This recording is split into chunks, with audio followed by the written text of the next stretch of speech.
Começar pelos fins. A nova questão comunista. Lucian Seve. 3.05. Nas fontes sociais-democratas do autocratismo. Para ter uma ideia concreta da coisa, leia-se, por exemplo, a compilação de cartas feita por Victor Fay em torno do incrível caso a que deu lugar, em 1909, a publicação de um dos livros mais importantes de Kautsky, Le Chemin du Pouvoir, Anthropos, 1969, O Caminho do Poder. Nele, a análise do imperialismo desemboca no anúncio de uma época de intensas lutas de classes, em que vai ser posta na ordem do dia a conquista revolucionária do poder. Amedrontado com o risco de um processo por alta traição, o comitê diretor do SPD, a conselho dos seus advogados, tudo faz para impedir a publicação do livro. Tendo Kautsky recorrido para a comissão de controle, esta dá contudo luz verde, mas o comitê diretor faz como se nada fosse.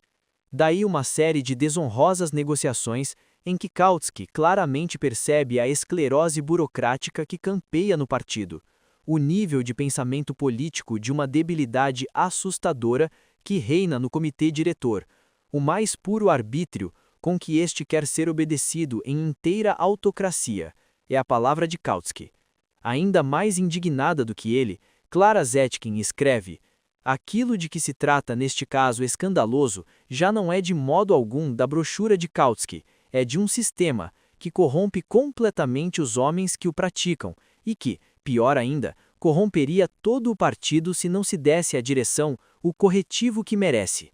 Em vez disso, Kautsky acabou por conciliar e aceitou modificar o seu texto para que as edições do partido acedessem a publicá-lo.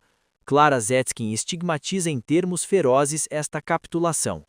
Não estará já aqui quase tudo o que irá constituir, para além de Lenine, o estalinismo vulgar, do autoritarismo sem fé nem lei da direção, ao desprezo profundo pelos direitos dos militantes, passando pelo hábito inveterado de resolver os casos nas costas do partido? Ora, não se trata de modo algum de um caso mais ou menos excepcional.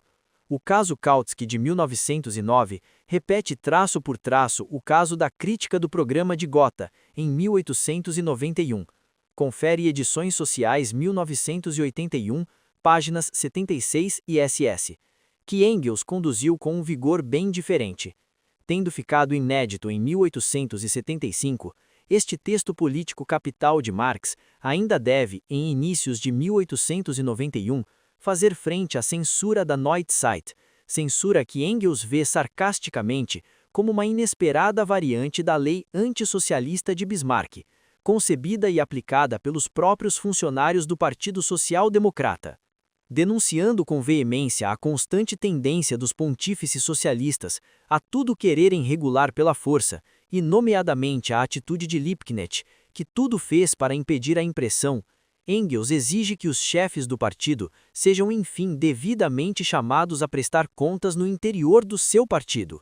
Escreve ele a Kautsky, a 11 de fevereiro de 1891.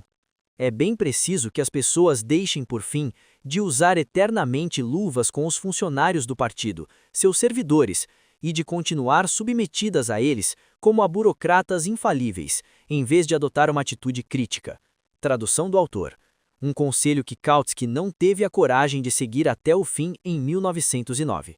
Isto obriga-nos a procurar a origem desta versão primitiva alemã do centralismo autocrático, muito amontante do leninismo e numa direção bem diferente, na tradição do autoritarismo burocrático da Associação Geral dos Trabalhadores Alemães, à cabeça da qual Lassalle e depois Schweitzer dispunham de poderes ditatoriais, será por acaso que isto ia de par com a superstição do Estado, e que foi a verdadeira matriz da forma partido desenvolvida pelo SPD e depois exportada para todo o movimento socialista internacional. E aqui está algo que põe em causa uma ideia particularmente bem aceite, a de que o centralismo autocrático seria por eleição o corolário organizacional da opção revolucionária, sendo a democracia pluralista apanágio do reformismo. Ora, o que salta aos olhos no caso exemplar da social-democracia dos anos 90 do século XIX e para além deles, é pelo contrário que a tendência autocrática em matéria organizacional se encontra aí intimamente ligada à renúncia estratégica à opção revolucionária. Com efeito, por que é que a direção do SPD tripudia qualquer democracia para impedir a publicação não expurgada do livro de Kautsky? Porque está aterrorizada com o perigo de, Bebel dilo quase claramente numa carta a Adler, dar ao adversário no poder uma oportunidade de destruir a imagem legalista que essa direção tudo tinha feito para dar ao partido. Apostando tudo numa estratégia de acesso parlamentar ao poder, aquela direção interiorizar ao mesmo tempo as condições drásticas que isso implica. Antes do mais, tornar inatacável, tanto nas suas palavras como nos seus atos, a sua atitude responsável. Por outras palavras, sendo o contexto político o que era na Alemanha de Guilherme II, a escolha interna de uma estratégia reformadora, à partida apoiada pela base, acarretava pressões externas para a renúncia de si, que a cúpula devia gerir, nem que fosse contra os próprios militantes. Neste conflito estrutural que surge entre motivações fundamentais, tal como são vividas em baixo, e o interesse superior do partido, tal como é concebido em cima, Kautsky não tem nenhum sentido destas questões táticas, escreve Bebel a Adler no tom em que se fala de um irresponsável. A direção tem realmente o papel de um poder sobre os aderentes que não compreendem o que a alta política recomenda que se faça. Daí a proliferação da linguagem dúplice, do segredo, do arbítrio da cúpula em relação a uma base que ela encara com desconfiança. Está aqui em marcha uma lógica que, sem preocupações com a teoria, se encaminha a direito para a autocracia.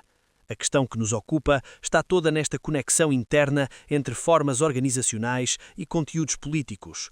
Um partido revolucionário que concebe inteiramente no futuro a sua razão de ser, o socialismo, já que a sua condição, tão problemática como absoluta, é a conquista do poder, não tem outra opção que não seja, enquanto espera, voltar-se para as atividades potencialmente preparatórias dessa conquista no quadro do dispositivo político-estatal vigente, o da dominação burguesa.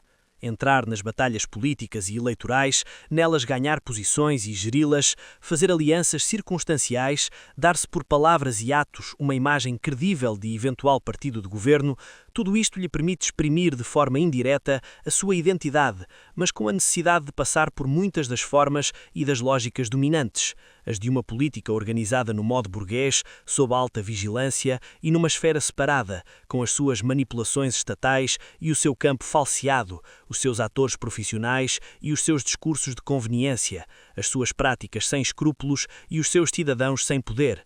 Em resumo, todas as já provadas modalidades da alienação política.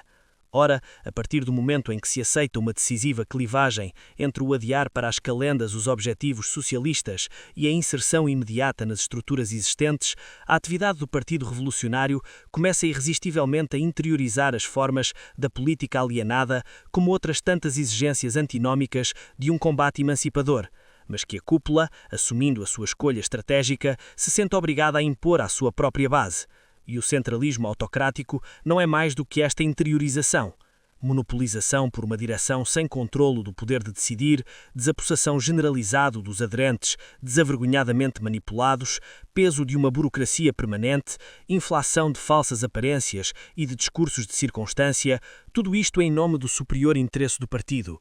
É, como dizia Clara Zetkin, todo um sistema onde está marcado o estatuto de aparelho de Estado e que o partido de oposição, nem que seja em princípio revolucionário, acaba por partilhar de um modo ou de outro com as formações dominantes. Althusser foi o primeiro a enunciá-lo. O centralismo autocrático traduz claramente a impossibilidade de fazer adotar democraticamente, pelo conjunto do partido, um realismo de direção em que o ideal de militante se sente traído. Este é, em definitivo, o fundo político que a explicação aceite do stalinismo organizacional esconde. A fonte do centralismo autocrático não reside no apego ao leninismo, mas bem pelo contrário, na flagrante renúncia ao comunismo enquanto movimento já atual em que a política deve começar a desalienar-se. É precisamente por isso que o modo de funcionamento do POSDR de Lenin, que não adiava sine die os seus objetivos revolucionários, não era o centralismo autocrático, que se tornou o modo de funcionamento por excelência do PCB stalinista, quando este renunciou simultaneamente às grandes desalienações comunistas, como o definhar do Estado, e ainda por cima se integrou no sistema interestatal mundial, adotando sem reservas os seus costumes, como ilustra o Pacto Germano-Soviético de 1939.